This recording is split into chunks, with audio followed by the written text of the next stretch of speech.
Planning your first cruise? There are 10 things you absolutely need to know before you step on that ship. First-time cruisers always say the same thing. I'm excited, but I'm also a little nervous. And I get it. Cruising has its own language, its own rules, and if you don't know what to expect, it can feel overwhelming. But here's the good news. Once you understand these 10 essential things, you'll feel completely prepared and confident.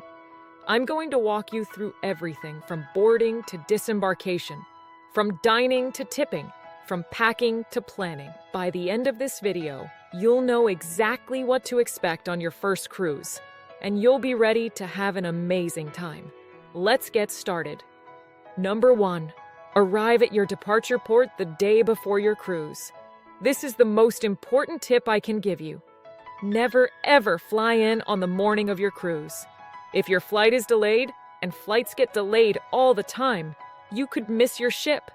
And cruise ships do not wait. Book a hotel near the port and arrive the day before embarkation. That way, even if your flight is delayed, you're already there. You'll sleep better, you won't be stressed, and you'll start your vacation relaxed instead of frantic.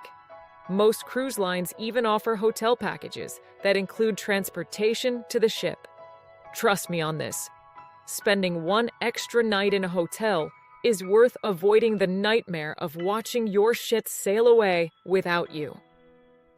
Number 2. Embarkation takes time, so be patient. Embarkation is the process of boarding the ship on the first day. And with thousands of passengers boarding, it's not instant. You'll check in, go through security, and wait for your cabin to be ready. Your cabin usually isn't available until mid-afternoon, around 1 or 2 p.m. So what do you do while you wait? Head to the buffet for lunch, explore the ship, relax by the pool. Most ships have activities and food available immediately, even if your cabin isn't ready yet. Pro tip: many cruise lines let you check in online before your cruise. Do this. It speeds up the embarkation process significantly.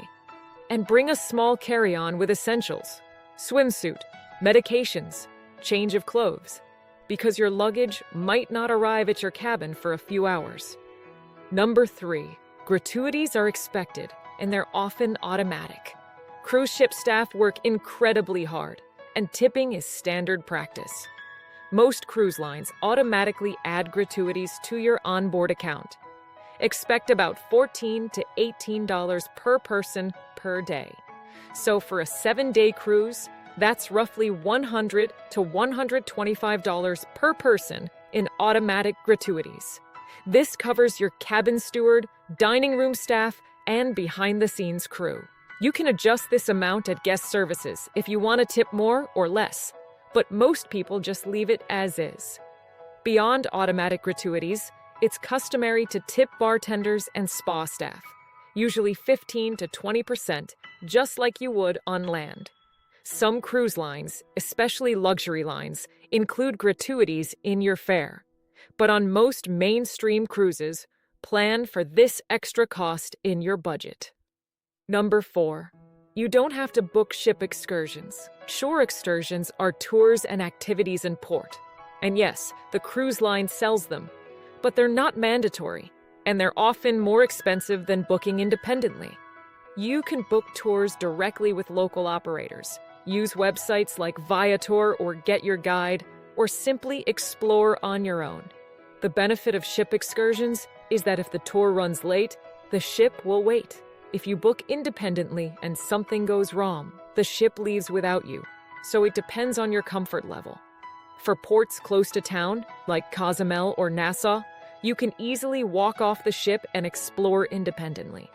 For ports requiring transportation, like ancient ruins or distant beaches, ship excursions provide peace of mind. My advice? Mix it up.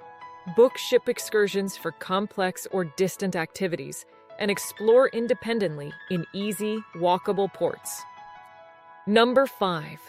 Formal nights are optional, but they're fun.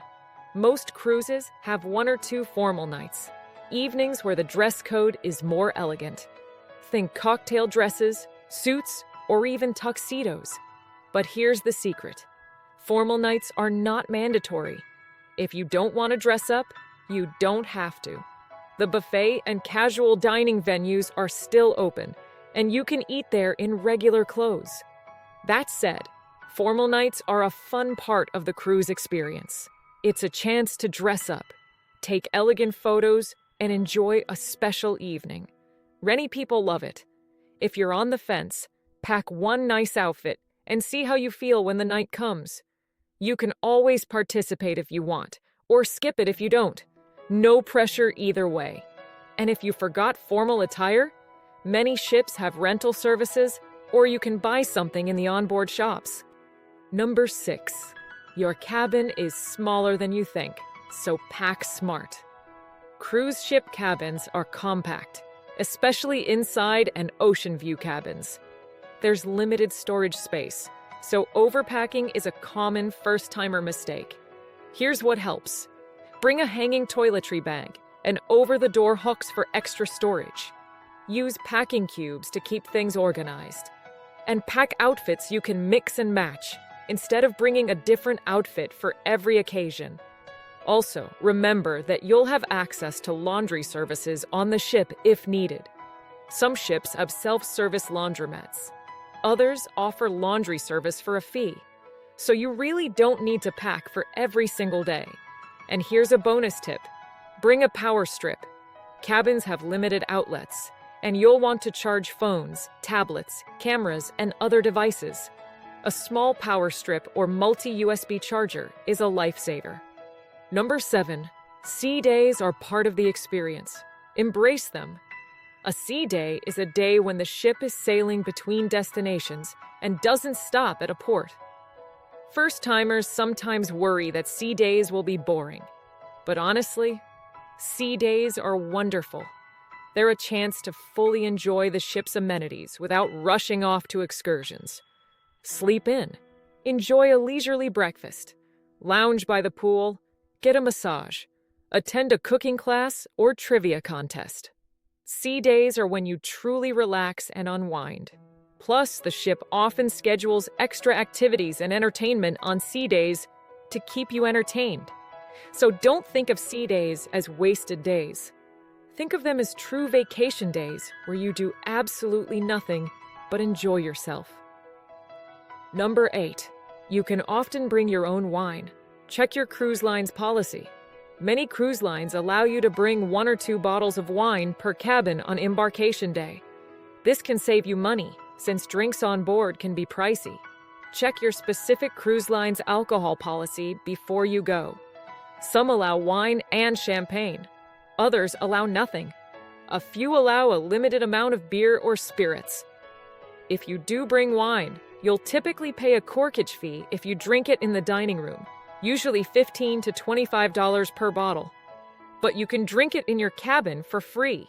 Another tip, if you buy alcohol in port during your cruise, the ship will hold it until the last night. They don't let you bring port-purchased alcohol back to your cabin during the cruise. It's a security and revenue thing. But you'll get it back on disembarkation day. Number 9. Seasickness is rare on modern ships, but prepare just in case. Modern cruise ships are equipped with stabilizers that reduce motion significantly. Most people never feel seasick at all. But if you're prone to motion sickness or worried about it, bring medication. Dramamine, Bonine, or seasickness patches work well. The ship's medical center also sells motion sickness remedies, but they're more expensive.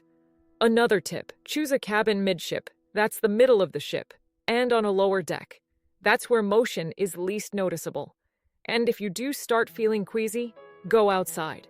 Fresh air and focusing on the horizon really help. But honestly, for most people, seasickness is not an issue on large modern ships.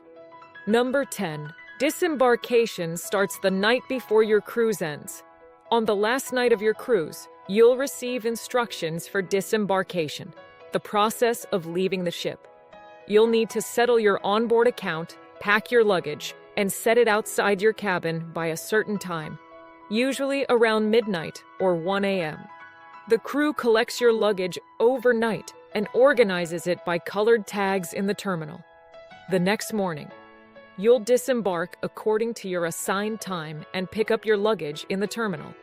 If you prefer, you can carry your own luggage off. This is called self-assist or express walk-off. This lets you leave as soon as the ship is cleared, without waiting for your assigned time. Either way, expect disembarkation to take a few hours as thousands of passengers leave the ship. Be patient, and remember, your vacation isn't over until you're off the ship, so enjoy those last few hours on board. Let's quickly recap the 10 things every first-time cruiser needs to know. 1. Arrive at your departure port the day before. 2. Embarkation takes time. Be patient and check in online. 3. Gratuities are expected and often automatic. 4. Shore excursions are optional. You can explore independently. 5. Formal nights are fun but not mandatory. 6. Cabins are small. Pack smart and bring storage solutions. 7. Sea days are wonderful. Embrace them. 8. Check your cruise line's wine policy. You might save money. 9. Seasickness is rare, but bring medication just in case. 10. Disembarkation starts the night before. Plan ahead. Follow these tips, and you'll have an incredible first cruise. If you're planning your first cruise and want personalized guidance, we'd love to help. Visit vacationtouradvisor.com or call us at 757-540-4891 to schedule a complimentary consultation.